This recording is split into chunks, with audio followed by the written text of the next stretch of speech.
by himself, does it make this noise a lot louder in Boston? What noise? Oh, who's the best? Whose team it is? Who's the guy? It's always been his team. Why we got to keep talking about it? Whose team? Jaylen Brown. All right, He's a leader. It's his team. For the players, I'm pretty sure it's his team. For everybody else in the media from the outside, it's Jayson Tatum's team. That's what they want it to look like. Okay, so interesting words. So J.R. Smith says it's Jaylen Brown's team, but to all of us or the outsiders, it's actually Jayson Tatum's team, and that's how they want it. Go ahead, Jay. How are we still having this conversation? This to me feels so lazy. You know, Stephen, I hear you talk a lot about like new media. Why is new media doing all lazy conversations that old media used to do and just rehashing it in a different way? It's both of their teams. God forbid, was it Paul Pierce's team over Kevin Garnett's team, or was it both Paul Pierce and Kevin Garnett? Like, why does there always have to be just one? Why do we have to belittle another in order to raise another up when they both can be leveled up together?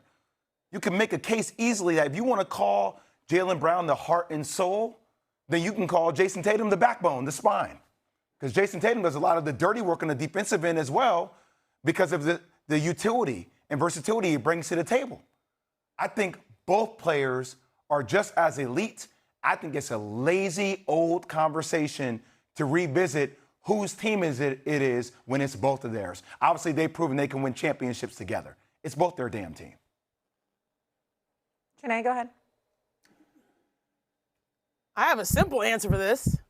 It's Joe Mazzulla's team because that man is coaching his butt off. You are missing an all-NBA player in Jayson Tatum, and what do? You tweak the system that really helps Jaylen Brown elevate to an MVP this year by embracing something that a lot of people thought you, because Joe Mazzulla said, JB, do your thing.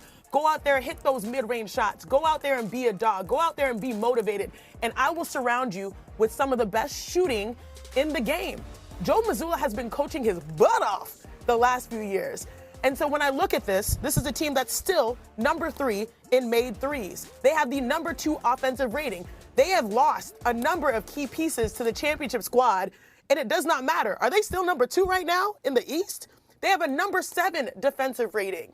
This is a masterful job by their coach who embraces the moment, knows how to make the most out of the least. You have to credit Jaylen Brown for his performance so far this year.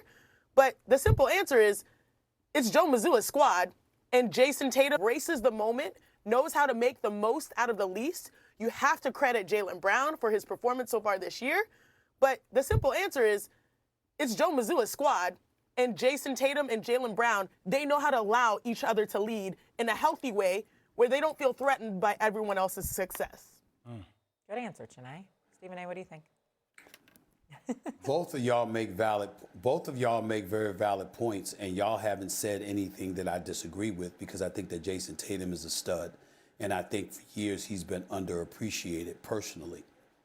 But the same applies to Jaylen Brown, but in a much more piercing way. I'm not pushing back on you, Jay, because I don't disagree with you. But I do think it's important that you express more respect for what J.R. Smith was saying. The key thing to pick up on what J.R. Smith said is that the players know, the media or y'all just say, because y'all want it to be something else. Well, that brings us back, Jay, to what was controversial coming out of my mouth a year and a half ago until Jaylen Brown and I sat down and he recognized what I was talking about. This dude is a guy, over the last 6 years or so, guys, he's averaged 24.7, 23.6, 26.6, 23, 22.2, and he's now averaging 28.9 points per game. He got his $300 million contract before Jayson Tatum got his. The dude is next level brilliant.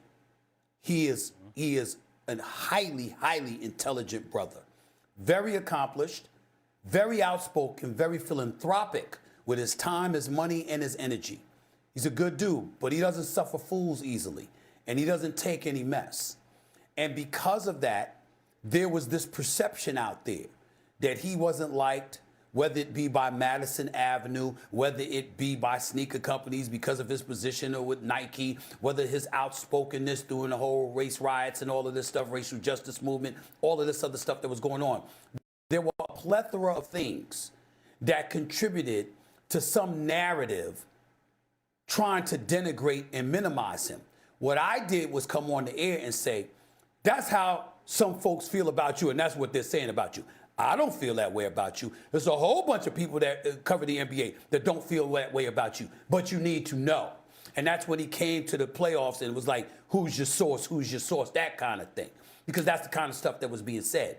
So what I'm saying to you is that when J.R. Smith brings that up, what I just described about Jaylen Brown, most players, if not all of them in the NBA know. They know the respect he deserves and commands. There's a level of reverence that comes with how you look at him because you know how brilliant he is and how committed he is to doing stuff for the community, et cetera, et cetera. All of these things, as positive as they may be and are, it's also contributed to others putting stuff out there about him because you know what? He don't tolerate BS.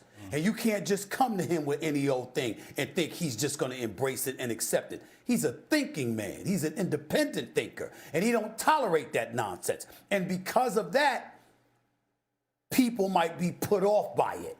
JR was pointing to, there's a lot of cats that might say some stuff about him, but we know who he is. We know what he is. And we know that brother's a leader, and he's been a leader. And that's what I took from J.R. Smith. I didn't take him minimizing Jayson Tatum. What I took from him was basically saying there's a level of respect that Jaylen Brown has always had, that he has always deserved, that we haven't recognized and verbalized enough publicly. That's what I got from J.R. Smith. I think your point is valid, S.A. Let me just clarify something. I think it was the way the question was framed to him. And I think the way the question was framed to him is very different than the answer that JR gave. It felt like the question tried to lead him into a conversation of, well, whose team is it? Is it going to cause something? Right? And JR talked about the gifts of Jaylen Brown, which from all of us, like we see it. I mean, I've seen it since his days at Cal. Thank you for allowing me to clarify. My issue was more with the way the framing of the question trying to lead J.R. Smith to that felt old and lazy to me. Because that's what we've heard before, where it feels like we have to split them up. They can't be great together, even though they lead in a variety of different ways. Yeah, because there's been that conversation over and over, too, of like, do one of them need to leave? Should we pay both of them? Should we, exactly. So I agree with you. It was more the question than it was the answer. Coming up here on First Take, Aaron Rodgers and the Steelers are leaving the door open for a return, but is there another quarterback available?